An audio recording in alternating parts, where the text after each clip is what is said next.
What's good, everybody? Welcome to another video on the Open Mic channel. Today we're going to be doing an album tier list of everything that dropped in 2021 that I listened to. So this is something I hadn't done before, but I'm sure you guys know what this is, where you take a whatever category of something, you rate them from an S to an A to a B to a C or a D tier. So without further ado, let's get right into this. I'm going to try to make it quick and snappy so y'all don't have to watch a super long video. First of all, we have Trip at Night by Trippie Redd. Overall, I think this project is pretty solid. Trippie Redd does have great performances on here. My biggest complaint is the production. It's too similar on a lot of the tracks, and I overall think he would sound better on more varied production. With that being said, I don't hate it. I don't absolutely love it, so we're gonna go ahead and put it right at a B tier. Now we have Magic by Nas. This project just recently released. Nas has just been on a tear recently. This and King's Disease, two great projects. I don't like this as much as King's Disease. I think it does have potential to get to that point with a few more listens, but for now, I'm feeling a strong A with this project. Next, we have Voice of the Heroes. This is another project where I'm kind of so-so on. It's a little similar to the Trippie Redd. I do like a couple of songs on this project. I feel like some of it sounds a little bit too similar to me, but overall, I really like what Lil Durk and Lil Baby did on this project. I would like to see some more music between the two. It's definitely great if you like working out, good music, and super motivational. So we're gonna go ahead and put that at a B tier. Next, we have Young Thug with Punk. I do not like this project, guys. I feel like Young Thug was trying to be experimental. He was trying to do something a little bit different, and I appreciate him trying to go beyond what he did on Young Thugger Girls. And I think that there is some validity to some of the ideas that he has, and there could be potential for it. But personally, I think it falls flat. And the execution of just those ideas were not very good. With that being said, I'm gonna have to put it at a D, unfortunately. I was really excited for the project too. King's Disease 2, kind of like I said before, Nas has just been on an absolute run this year. Super great MC, one of the best to ever do it, especially at his age. He's just killing it. So this project is the first S tier on our list. Great project. If you haven't heard it yet, you gotta make sure to listen to it. And check out that Lauryn Hill's feature too. Great feature. Next, we have Melodic Blue by Baby Keem. This is a great debut project. When I first heard it, I probably would have put it at the C tier. I didn't really like it. I thought it was a little bit disappointing from him, especially with that Kendrick Lamar feature on Family Ties. There's a lot of hype around this album, and I thought it didn't deliver, but over repeated listens, it really did grow on me. And there's some experimental and indie elements of the album that I personally do enjoy, and I think it's great. So I'm gonna go ahead and put this project at an A tier for now. I don't think it's all the way to S. There are some misses on here, but overall a solid project from Baby Keem, a great debut. Now we have Hall of Fame 2.0. I'm kind of combining 2.0 and 1.0 and basically the same thing. I feel like it's just the first albums attached to these, a couple new songs. I think the new songs are great. They're much better than the original album. If we were going solely based on that original album, this would have been probably a D tier. It was pretty disappointing. The production, I feel like, is still Polo G's kind of his weakest aspect. A lot of them just sound like YouTube beats. Nothing against YouTube producers. There's some really good ones, but these sound very generic, and I feel like he needs to experiment at this point. We all know he can do the melodic singing thing. Yeah, he does sound pretty good on these drill songs, but I would like to see him expand his horizons and try something a little bit different with his next project. With that being said, nothing too bad on, nothing too awful, so we're gonna go ahead and put that at B tier.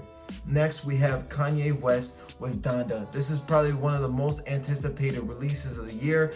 The release for it was absolutely insane. I thought the rollout was great. A little bit too long, you know. It went it was like over a span of a month or two, but those month or twos, Kanye West had his whole grip around the music industry. Everyone was kind of shook to drop besides Nas. Nas came through with King's Disease 2, great project. But I think this album is really good. I think it's very influential. It really shows what our kind of atmosphere of the modern music scene. And I think Kanye West does deliver a fantastic job of not only expressing his emotions with his lost mother, but also his want and his need for a family. And I think that this project is overall fairly solid. With that being said, we're gonna go ahead and put this at an A tier. I think it's really good. Half of the songs on the project I really enjoy, and half are a little bit shaky to me, but I think it's just so inspirational, so influential that we have to put it at A tier. Next up, we have Fighting Demons by Juice WRLD. I really wanted to like this project, but just the way his management has been handling his unreleased music is unacceptable. I think kind of announcing albums that you cancel, that you release merch with, is just really shady practices. I think these guys don't know what they're doing with Juice WRLD. He has such great music in the vault. He was such a talented rapper, very influential to me as an artist as well, and I think they did him an injustice with this album.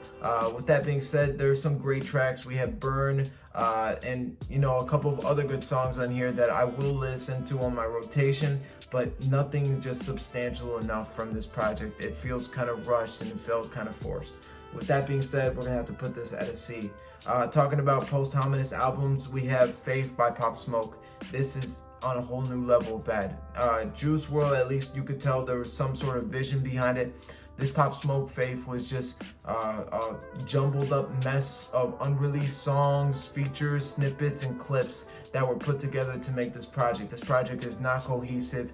I don't think this would have been something Pop Smoke would have wanted to release, knowing that if he was alive, but we can't really do anything with this, because whenever there's a successful artist who unfortunately passes away, there's going to be albums like this. And as much as I don't like it, there's going to be a market for this, and there's going to be a threshold of sales that they're still going to get from it, which is unfortunate. But with that being said, I don't like these business practices. I don't enjoy this album, and it's a D for me. Now we have Tyler, the Creator, Call Me If You Get Lost. You already know it's going straight to S. Tyler comes again, kind of a return to roots, and kind of not. He does, implement some of his newer styles on Igor with a rap-fused album. We have DJ Drama. I think DJ Drama is kind of the weakest part of this album. He's a little bit overdone in my opinion. While his contribution to the album in no way detracts from it substantially, I think that he really kind of makes it a little annoying to listen to on a repeat, and especially if you're just trying to listen to a song-by-song basis. I just think Tyler, the Creator, is a great artist, and he definitely deserves Album of the Year from many lists that gave him that award. I think he's such a great producer, such a great artist, and he has so much to offer. Looking forward to what he has next coming out. We have Vince Staples. Vince Staples, not much to say with this project. It wasn't too bad, just nothing really sticking out to me, so we're gonna have to put that as B. Meek Mill, Expensive Pain is going straight to D. I only like Blueface. I think it's 2 with Lil Uzi Vert. It's a pretty decent track, but besides that, he's doing like his best Lil Durk impression, which I wonder why, because Meek Mill is such a great influential artist to so many out there. There is no reason for him to be doing this.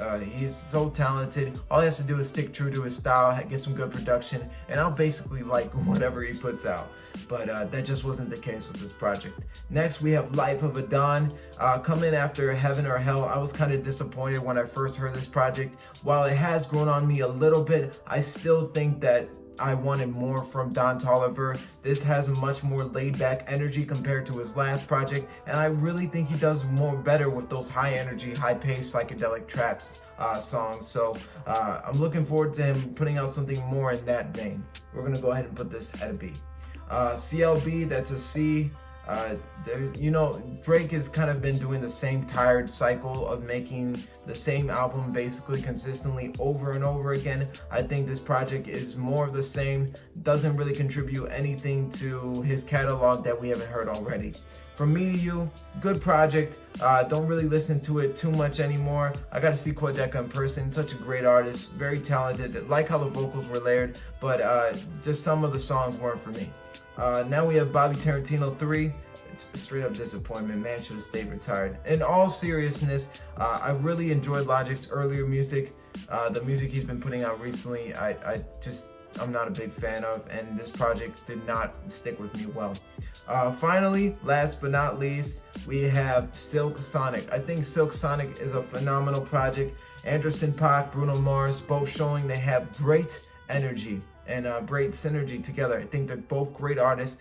Such a great and fun project to listen to, just a throwback too. And then finally, last but not least, Whole Lotta Red. Just wanted to mention that I forgot to put J. Cole's Off Season on my list. Just know it's an A tier. Really enjoy this project. Like the production from Cole, and yeah, it's really good.